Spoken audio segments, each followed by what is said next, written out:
Good day, ladies and gentlemen. Welcome back to the Cogscast. My name is Klokwerk, and this is The Walking Dead by Telltale Games. Clearly, someone's been reading their Edgar Allan Poe.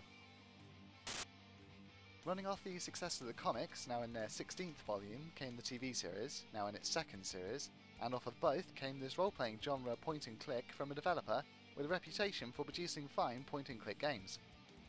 Telltale Games, a Californian independent studio which includes designers formerly employed by LucasArts, is responsible for several notable episodic games published via digital distribution.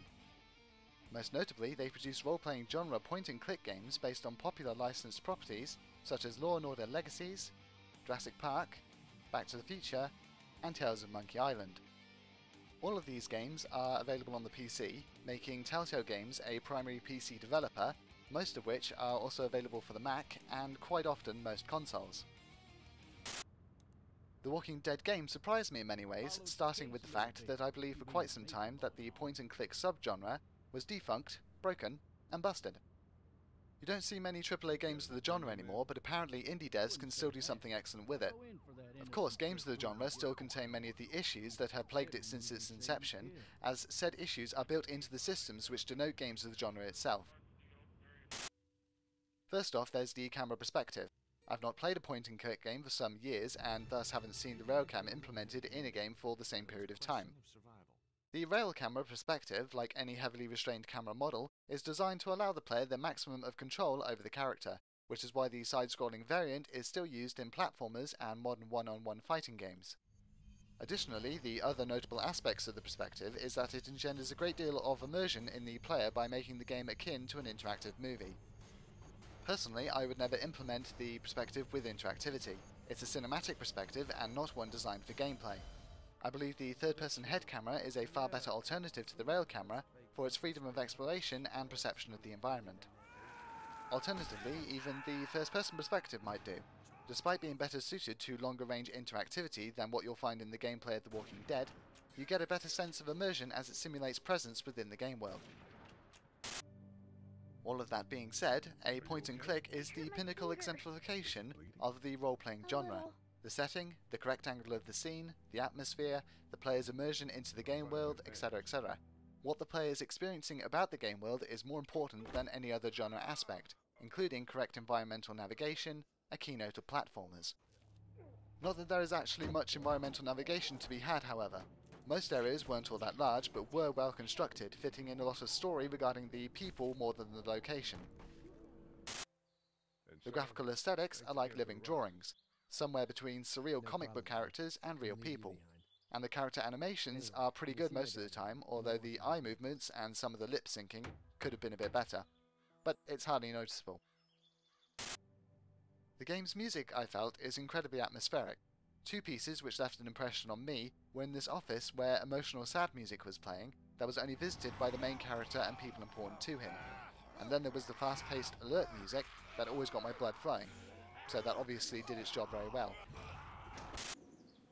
The user interface though is somewhat unwieldy. Most notably, I struggled to set up the controls of the game before playing due to a disparity between the game's main menu controls and the gameplay itself.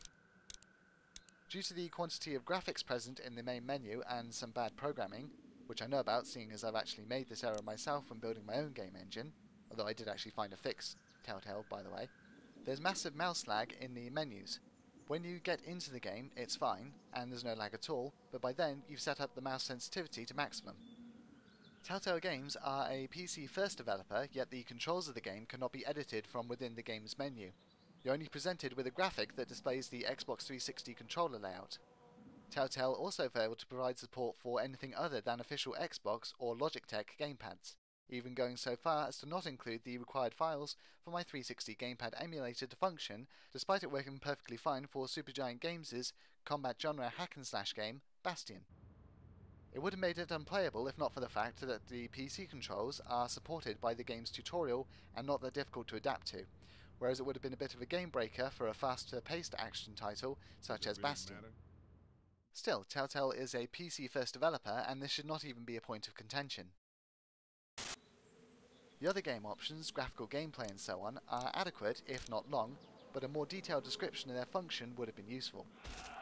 The UI stutters in flow and makes a lot of actions difficult to perform, but annoying as it was at first, I thought about it and feel that it lends to the game's sense of urgency and strife in a given situation. Because I was unable to simply and efficiently perform an action, the situation felt like it was more stressful and urgent, rather than simple and straightforward. The lack of an efficient interface lends itself to the emulation of the difficulty in fighting the Walking Dead. Likewise, the combat is not overstated. You aren't wading through seas of gore Dead Rising style, you only come to blows with the undead when doing so facilitates an aspect of the story. Even then, it's done like a QuickTime event, or QTE, whereby each individual encounter is wholly unique to the situation in hand. Rarely do you even use the same weapon twice. There are many options with the game's story, with branching paths, whereby you could choose to save one survivor and allow another to die, and that choice goes on to shape how the story in the long game plays out, making no two playthroughs quite the same. I felt as though my choices mattered to the people in the game. Good or bad, right or wrong, I considered what I was doing based on my own worldview and the situation in hand, rather than simply doing it because it was how to play the metagame. The characters were well developed and simulated. There was just enough variety and varied opinions on given subjects to make it interesting, although most of the episode was concerned with the player's own character and the shock of the apocalypse. I certainly felt things about certain characters, notably calling one a coward after he failed to help me save someone, and wanting to kick another in the balls after he nearly got me killed. And I become quite attached to the kid companion, feeling as though I should protect her, and that she's all alone in the world since her parents died. I would say that Telltale succeeded in making me care about the characters as people, rather than just actors. The downside to the entire game being bent to serve the story is that there are no real options when it comes to the game's objectives. I never felt like I had more than one way to complete any given goal.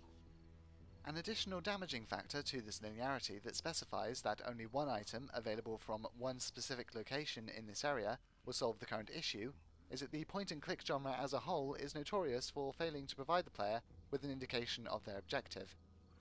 At one point in my playthrough, I needed to take out a zombie with the minimum of noise, and it took me several minutes of searching to realise that an innocuous-looking object, like dozens of others in the area, a pillow, was the one object I needed to silence the zombie, and its death blow gunshot so others wouldn't be alerted to I and my group's presence in the area. It was frustrating to not have another option for completing the goal, nor being given a hint as to what I needed or where it was, which subsequently resulted in much aggro from searching every area in the vicinity with a fine-tooth comb. I ran into similar issues in both Monkey Island and Broken Sword, two very old and very good point-and-click game franchises, with the amendment that in those games it was possible to backtrack through a lot larger area looking for the lost article. Whereas in The Walking Dead, you're confined to a relatively small region of the game world whilst you try to accomplish any given goal. The other issue with this is that it's too easy to miss things. Side quests, small objects that were too similar to others around it to catch the player's attention. There's no indication of if you've entirely explored a given area, so you may miss out. If you had some idea of if you have missed anything, you could either choose to move on without getting everything, or keep looking regardless until you've done it all. On the other hand though, if I'm going to be fair, I'll admit that not knowing keeps the immersion high as you wonder if you've collected or found everything useful. You don't move on to the next area because a bell chimed and the game said it's done. You move on because you think the area's got nothing left in it of value, echoing how you would treat environments in a survival situation. You move on out of necessity, not because you want to. The game is great fun to play. It's entirely and beneficially bent around the concept of telling a story, and even its user interface flaws lend a certain piquancy to the experience.